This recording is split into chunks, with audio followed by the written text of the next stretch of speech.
have around 20 minutes for question and answer session. So I'll just begin by asking them a few questions. This has to be asked. Sriranjani, what is your favorite game? Mine is Alguliman. I used to play it a lot. I would say Chokabara.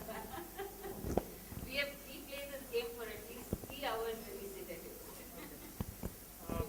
So I guess we can take a poll and ask people what the favorite games are as well.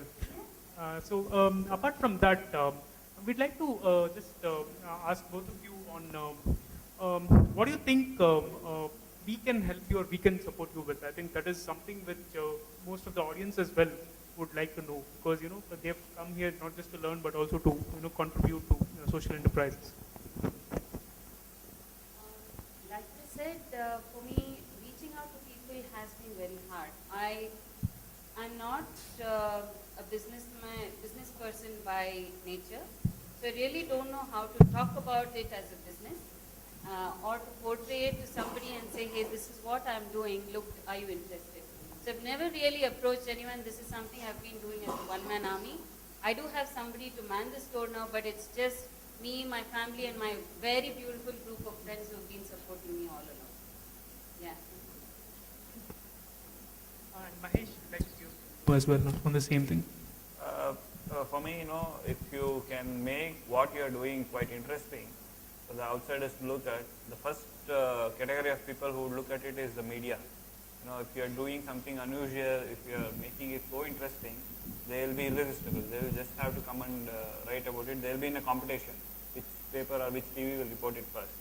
And then the audience will be created for you.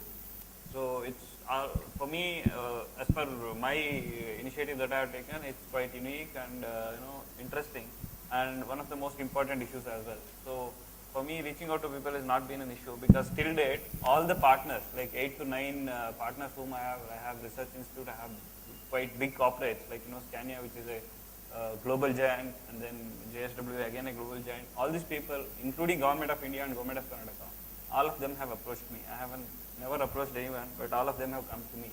So that's how I did it. If you make it interesting, then people will come to you. So if I may add, I don't know, it seems to have worked for you, but media has just not worked for my setup. We have been covered extensively, like you said, they're waiting for some interesting things to fill in. Yeah. There's too much of news and TV. There are slots to be filled in, and they're always looking for things like you said, unique to fit in.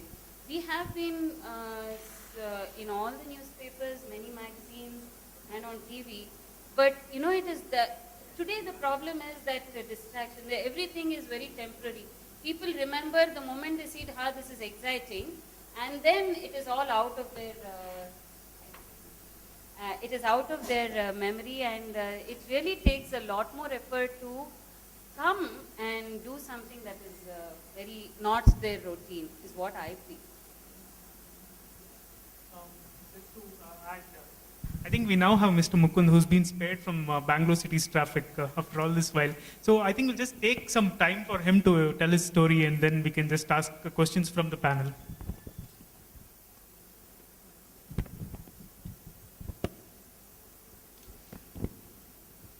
Good morning. I'm sorry.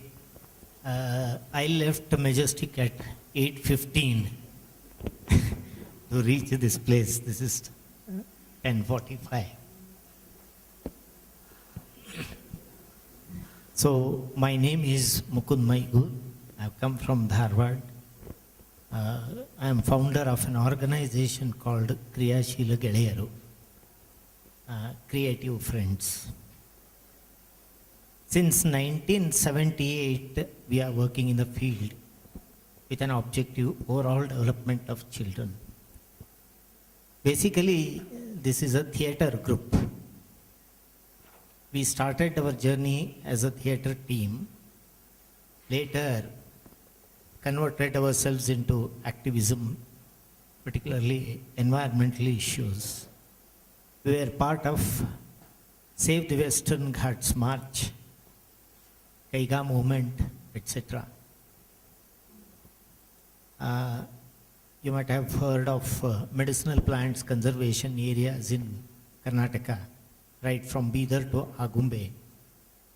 We were working as motivating team for the children as well as the society. So throughout this journey, most of the time we work with children. In the beginning, we started as awareness program for children regarding environmental issues.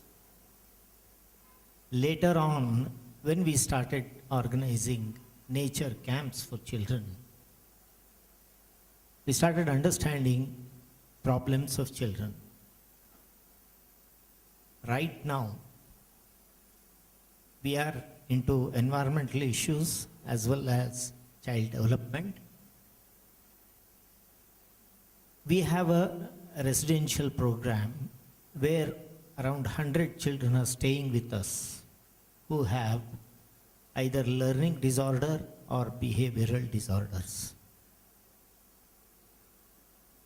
It's a very difficult area because these children, let it be girl or a boy,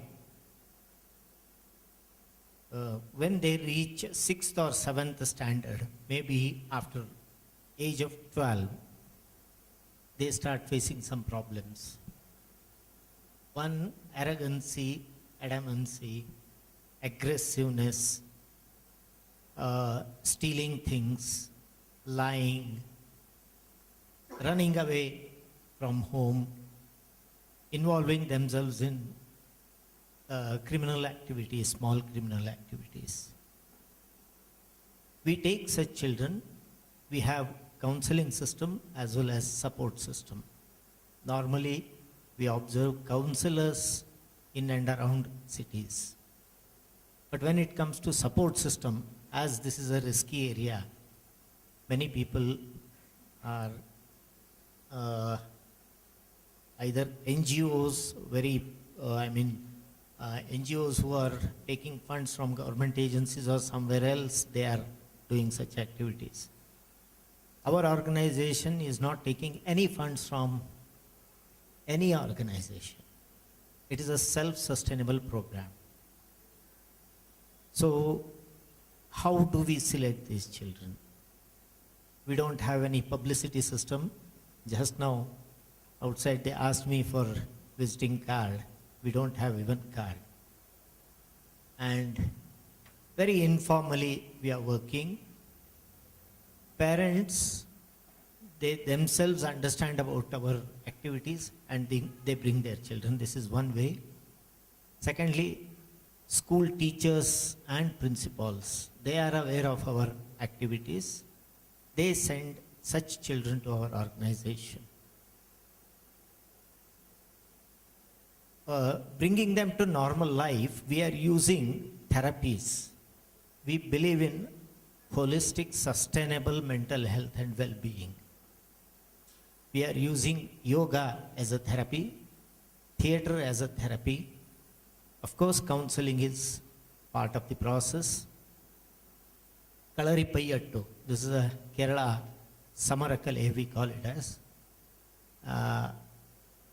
That also we are using. When using yoga, 80% contribution is from family, that is parents. So the dysfunctionality in the family is causing damage to child's. The family is causing damage to child's behavior. Second contributor is school system.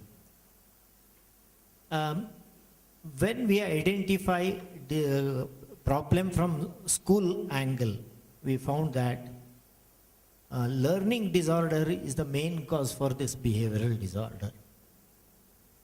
So learning disorder, I don't know, maybe social stigma or unawareness about dyslexia or anything. Parents are not accepting that their child is dyslexic or having learning disorder. And teachers are also unable to identify in many cases that this is a dyslexic child. When they come to us, we have a system of identifying. When we identify, then we try to convince parents, we convince teachers, we speak to them. Then normally parents leave their child with us. For small kids, we are not taking any residential program. About 12 years, child we take inside. There we have special teachers to work with them. And mostly, before therapy, we use this parental affection.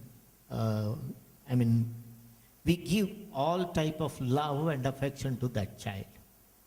When we speak with children, many times they don't want to go back home, even after recovery. But 1 year or 2 years they stay with us. We provide food, accommodation, along with academic support to those people. When there is very essential, then we go for medical intervention. Hardly 5 to 10% children are supported by medical medicines or anything. Otherwise, mostly this love, affection, and empathetic approach to the children is sufficient. So right now, we have dealt with a few bipolar disorders, which our psychiatrist says that irrecoverable disorder. But we are able to manage some of these cases. Schizophrenic is also one irrecoverable. It takes a lot of time, but if we do very patient work with them, affectionately with them, definitely we have some positive results. I don't say 100% cure we have given so far, but most disturbing case has come back to normal life right now. It may take another 1 year or so to bring that child back. We have around 3 schizophrenic cases right now. And behavioral disorder, good for nothing, people have decided this child is good for nothing, we have to bear with this. Today, it is surprising, one of such child is a NASA scientist, IITian, 9th rank to India, and Infosys, Wipro, the software engineers, doctors, many children have reached that level. So we believe in that. Ayurveda, yoga, theater, and Kalaripayattu. These are the main 4 therapies we are using. Along with that, our love and affection. We consider them as part of our family. My family is fully involved in this activity. We are dedicated to this. Thank you, sir.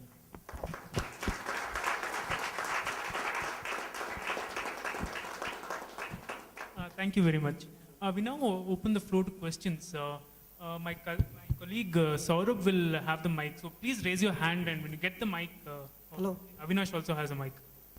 So yeah, there are 2 mics. If you want to ask a question, please raise your hand. I am Chandrasekhar. Question to Magesh. As you said, the need should be very high. Yeah. So how do you cultivate? Do you encourage volunteers or self-help groups, women groups in villages, how to grow spirulina? Can you teach that and make it a big forum? As a social enterprise, most of us, we are interested in spreading up and scaling up, right? Yeah. So if you are willing to do that, have a huge group of women self-help groups in Chennai. I am from Chennai, in fact. Okay. We are the onslaught of flood and everything. But now we are trying to regroup and rehabilitate. So some livelihood will happen, and if the need is really good, maybe we can connect to the governments there also. This will become a need of the hour, and we can give them some livelihood. If we are ready to buy the spirulina back, we have a very big workforce there. Thank you. Sure, sir. We will definitely do that. But for your information, there are already more than 200 groups which are actively growing spirulina in Chennai and Tamil Nadu, which is one of the quite largest in the whole country. You know, compared to any other state, you can't hardly get 10 to 20 players in any other state, but in Tamil Nadu you can get more than 200 easily. But the problem there is, the quality and the, packaging are kind of, presenting the product. So that needs to be, fine tuned. Definitely we can work together and make it up to the mark, and we can take it further, because the need is quite high. One of the questions that Government of India is asking, in fact, when we go there, is they are completely convinced with the solution, but the question is, how do you grow so much? Where is it available? Because it's not available so much. Definitely we can do that.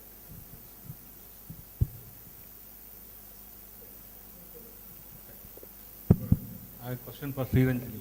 See, I was discussing with a friend also. Today the kids are always tied up to the tablets and mobile phone, and most of the games also in the tablet and mobile phone now. So what is motivation you plan to bring to the kids? Because once they play only, they know that it is a good game to play. Because my daughter loves to play, because we have at home all these games. So she plays whenever any kid comes, she makes them to play.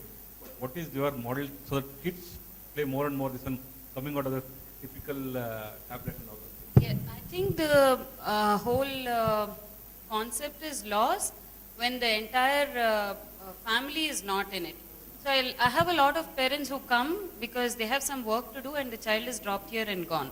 So the child sees that as being sent out to do something lower while the parents are doing something more exciting.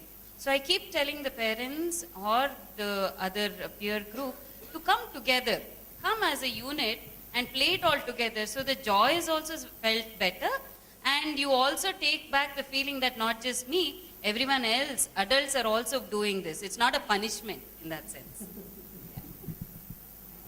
I have a question for Mahesh. Mahesh, your slideshow and your lecture was like, the whole journey was like smooth sailing, and definitely would have gone through challenges. Yeah, definitely. I would want to share about the challenges you overcome to reach this stage, and that's in such a short span of time.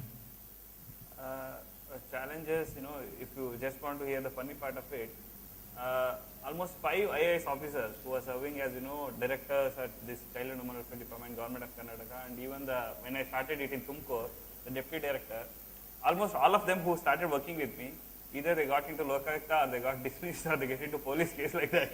So, so it was quite funny. But challenges was again, spirulina was something I was taking to a market which is completely unheard of. That's a food supplement given in the form of tablet, and people get apprised of it. They don't try to take it. For them, food is something which is in a plate which you can eat with taste. This is bitter pill. I'm telling this is not a medicine, but it looks like a medicine and all that. So convincing them with knowledge, with putting the knowledge is quite important. So all the previous players of spirulina, all the multinational companies to small enterprises who had started with this spirulina, all of them, they lacked in that awareness part of convincing the people. So my job was to convince the people and then take it up. So I utilized those opportunities like, doctors association, IMEA meeting, any other, gathering, and convince them and attach it with a lot of patriotism. I used to not speak only about spirulina. It's about the country, malnutrition, and the effect it is having. So bundle it with something else, because the negative point should be overshadowed by the positive of it. So that's how you take it. Okay, the next question is, you're talking about malnutrition. Does it also help overcome this hormonal disorders or something like that, like thyroid conditions? Yes, in a lot of cases it has helped it, because hormonal deficiency happens because of 2 reasons. One is some dysfunctionality of the cells. Second is non-availability of raw materials. Say for example, a watch has to be manufactured, so many components has to be present. Likewise, if a hormone has to be manufactured in our body, the setup is there, but the raw materials are not there due to malnutrition. So the moment you push all the raw materials into your body, hormonal production sets in automatically. So it definitely helps in a lot of cases. Thank you.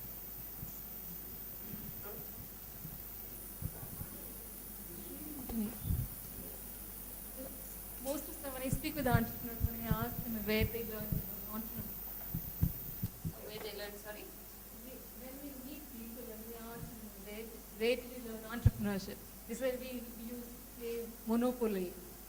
In India, we don't have games which teach children entrepreneurship. Of course, we have chess to teach strategy, but we have absolutely no game to teach them entrepreneurship. But do you plan to introduce some kind of game that? So focus of at Kavade is ancient games. There isn't a tangible outcome of a game. It's not like 2 plus 2 will be equal to 4, right? The games are just a way of, I would say, a way of life. I would not plan to introduce games that we design. There are a lot of companies that are designing newer and newer games. You have Fun School, you have different brands which have games that are coming up on themes, could be a forest theme, could be on, I don't know about entrepreneurship, but teaching. It isn't very difficult to make that for a specific reason, but as a store, I don't focus on games like that. Is that what you asked, or?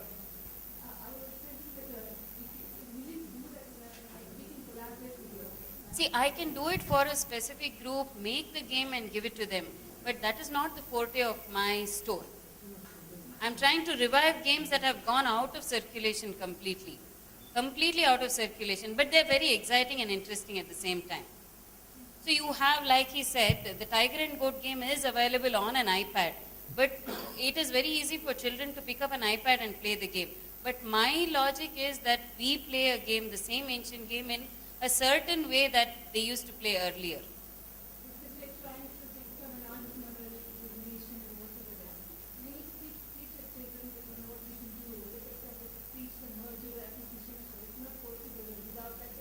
Really? Do you think children need to know that? How old are the kids you're targeting?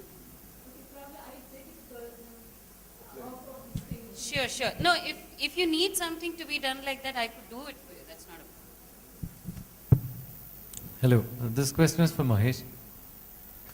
Mahesh, I was going by your story. It's very inspiring that you took it on, addressing malnutrition with a passion, and you found all these alternate avenues of exploring it. Okay, I'm addressing something more fundamental. You raised a very pertinent point that malnourished kids, even if they were provided more food, the malnourishment is not cured, which means fundamentally the problem is with the food we have today. So the food we are being provided today is not nutritious. Yeah. So it goes down to how the agricultural system today has been so contorted out of its essence that it produces food which is garbage. And that is what we buy off the counter also. Now, I don't know if you'd be interested in doing this, but say if somebody were to take up this case of, like Kavade is doing, going back to the roots of the games and, bringing back traditional forgotten games. 50 years back, we used to eat nutritious food. And if you were to do an intervention where instead of providing pills or panacea like your spirulina does right now, it essentially is not a whole food. If we can correct the agricultural ecology back, bring back diversity in foods, diversity in cropping and sustainability and, keep away chemicals and fertilizers and pesticides. If that were to be the model to bring back good foods to our plates, how would you address that? Definitely. If I were to be an entrepreneur and want to do something in that, what would you advise me, or how would you do it? So in my perspective, I definitely thought of all these methods. First of all, spirulina is a whole food. Second, the malnutrition problem that I'm seeing is like every minute 4 kids are dying in this country, and if malnourished kid, more than 50% of India's population is malnourished, then the next 50 years of our country's future growth is affected. So for me, I wanted to act very fast, and the solution should be very fast, and it should get into action sooner, as soon as possible. So, when I was talking to one of my professors, she said, you have got an opportunity to pursue a master's in US, why don't you do and then do it later? I said, 2 years, if I waste in doing masters, crores of kids will be died under malnutrition. So for me, definitely it's right that we should change the entire setup, go back to the old eating habits, avoid all the chemical fertilizers, everything is fine. But I don't have that kind of power or that strength to change the whole setup. And the time it takes to change the whole setup is also very big. So I didn't have the capacity to change the whole setup first. Second, I didn't have the time to keep doing that job for a very long period of time and then succeed in that. So for me, it was very important to act very fast and swift. That's why I got into this. Definitely that is a right thing to do rather than giving pills, but the challenge is quite big and the time it takes is also huge. And that time is very crucial. We can't afford that time. That's why I got into this. What is your advice? If somebody wants to do that, Hmm? what is your advice? Because you're very innovative in the way you've done your business. Okay. So, and the challenge is skills. You need very innovative ways of doing it. Yeah. Government and business have issues. They don't Yeah. care. So, what would your advice be to entrepreneurs who want to do that, or if you were doing that business nowadays? If I was doing, or if my advice to do that would be, I'll just have to think and get back to you. I'll talk to you after that. I can't get ideas so fast. We have time for maybe 3-4 questions before we break for coffee. I have a question for Mr. Mukund as well. So, you work with so many children. So, is it a set pattern that you work with them on, or is each child a different case and you need to work with them, very individually, or do they manage by themselves in groups? Every child is different. Every child, because they come from different backgrounds and family setups, their problems are totally different. Somewhere 1 or 2 cases we find similarity, but not in all the cases. Taking an example of this bipolar disorder, so far we have worked with 5 children. All 5 cases are totally different. But their reactions are same, either crying or anger or anything else. But treating them is totally different.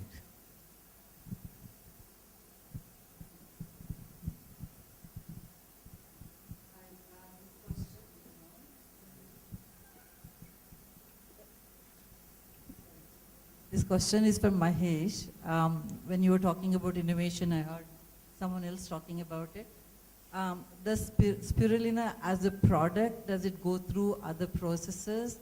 Is that the innovation factor, or is it more in the marketability and the way it's introduced? The reason I'm asking is, like, an example would be like a coconut oil. When we were growing up, you would probably take the same empty bottle to a particular store and they would fill up the coconut oil. But Harsh Mariwala, an entrepreneur, he would have actually repackaged it like Parachute. Everyone would have heard about the Parachute. But it is an innovation. The innovation is in the marketing of it. So what is the differentiator in your... Both. One is definitely we are having marketing in a better way. That is, as I said, in the last 5 years, even though we have reached to more than lakhs of people, we have not spent even 1 rupee on marketing, whereas we have created the hype through the media. And second is innovation in your product. That we, for the first time in the country, created sugar-coated, chocolate-flavored granules, like small crystals, which is chewable for the kids. Till date, nobody has done that. So if we had to address malnutrition at a large scale, say if I am feeding spirulina in a home for 2 kids, we can somehow manage to make them eat the pills. But if you are giving it for 15,000 kids across 150 villages, then there should be some innovative way of giving it, which should be palatable. So for me, for a later discussion, how many would actually consider that as actually repackaging? Because spirulina itself hasn't gone through any processing. I mean, it will definitely go through the process. It's just a debatable... No, it will go through the process like any normal food product. We grow it, then filter it, dry it, then capsule it, then it goes for QA and QC, quality assurance and certification, and then we sell it. And the answer for you is that you asked me what would be the suggestion or innovation. I would suggest after end of everything, we may say this is this current setup has so many disadvantages, this has so many advantages and all that. Every one of us know that. Like, I normally say this to the villagers, that we talk of malnutrition in the villages in the rural setup, but no mother or father would be letting the kids' future get spoiled if they had an alternative way.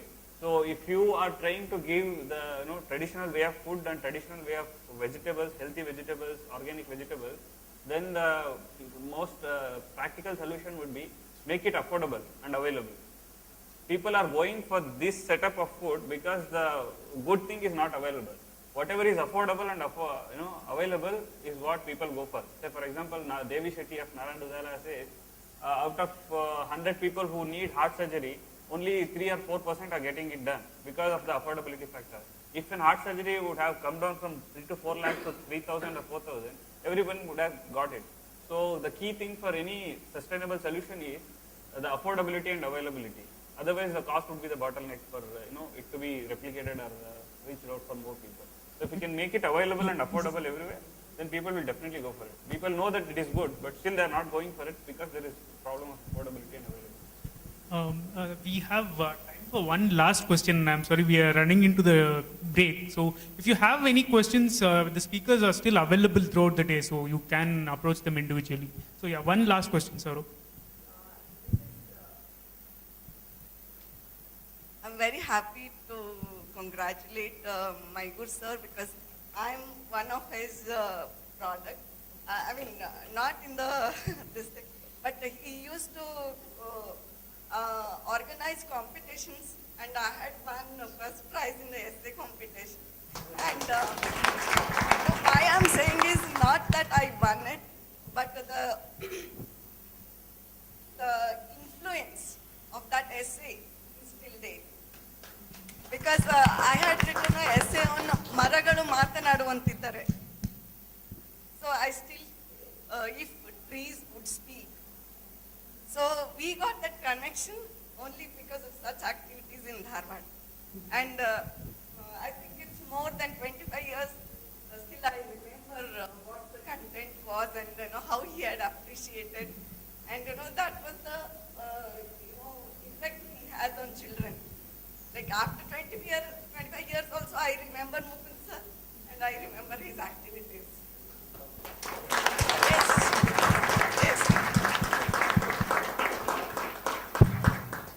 Thank you very much for this first session. So we're breaking for tea now. Tea will be served upstairs. So just a minute, I will be presenting souvenirs to all our speakers.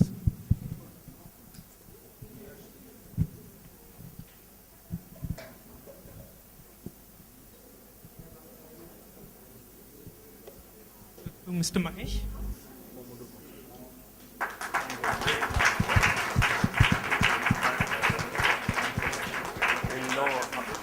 We'll have a association. Sriranjini.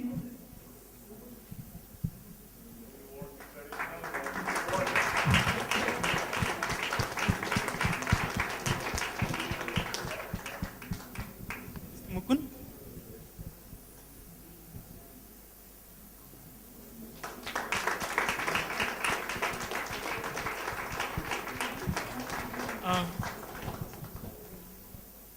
So we plan to regroup at